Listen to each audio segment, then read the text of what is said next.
And actually, New York is where it all started for me after going through these different school systems and realizing the deficit and realizing the not only the deficit but the uninterest. Um, a lot of students were not interested in, I don't even know if uninterest is a word, but I don't know. But a lot of students were not interested in reading. Like they just weren't interested. And I always, and what I noticed a lot of it was because it wasn't a lot of interaction. Like when you're a teacher, if you are a teacher, what they do is nowadays it's kind of changing. But back in the day, what they would do is they would like, here's a book. The book goes with the curriculum, goes with the lesson plan. Read the book and critically ask questions and blah blah blah. And so due to that, it was no really back and forth dialogue. It was like, okay, I read the book. At the end, I ask questions to see if people are understanding the book, critically thinking, and then that was all. So what I decided to do is seeing like this deficit in the classroom. I was like, well, man, why am I sitting here? I'm in the classroom a lot. I'm teaching these students. I see the interest of the students. And I'm like, so why am I sitting here continuing to do this? Why not create my own book? So I started writing my own book. And even though I don't have the first book on me, but this is the second book of the series. It's called Prada Enchilada, The Adventures of Prada Enchilada, and this is the 8 planets. So I started creating this book, the Prada Enchilada series, which is based off of two animals, and Prada Enchilada and Mimi Tortellini. So actually, the character Prada Enchilada came from my sister. My little sister was in fashion. She left the industry, but when she left, she wanted to take a piece of the industry with her. So she bought a black Maltese and poodle, I believe. Hopefully, she won't kill me. And she called it Prada. And every time I would see the dog, I would say Prada Enchilada. And I wanted him to have a best friend, and I wanted it to be a best friend that was different.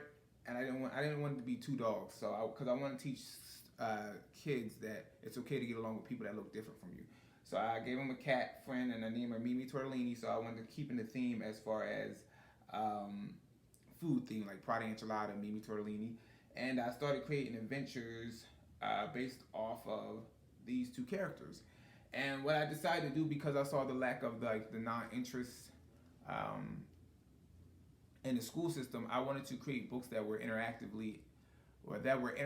as you read. I didn't want to just create a book that you read about it and you don't be able to interact with it. I started to realize that a lot of this purpose of classroom and children as well. I think sometimes we forget that children are human beings. I think sometimes we try to talk down to them instead of talk to them, and we need to talk to them. And I think when you allow yourself to talk to somebody and engage in a proper conversation, people are more interested in what you're doing.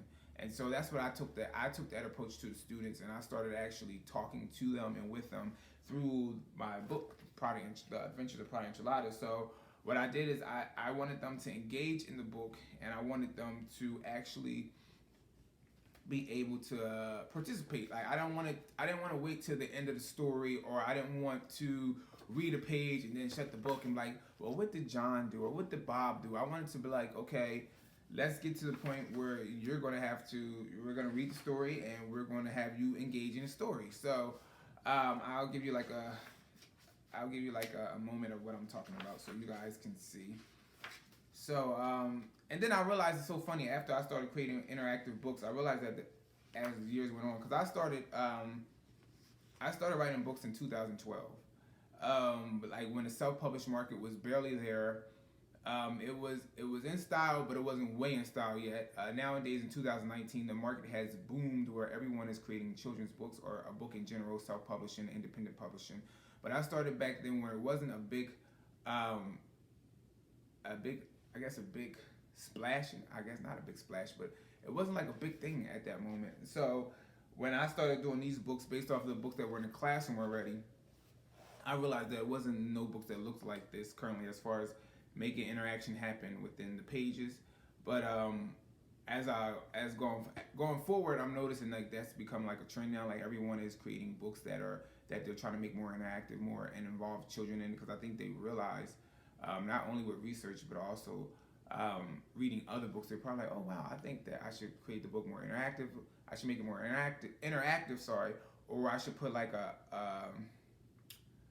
or I should put a what am I trying to say? Sorry, guys.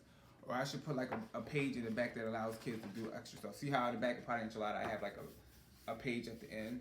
So I realized that a lot of people started doing that as well, and it wasn't sorry, and it wasn't something that was big at the time when I started writing books, and I realized a lot of people started doing that. So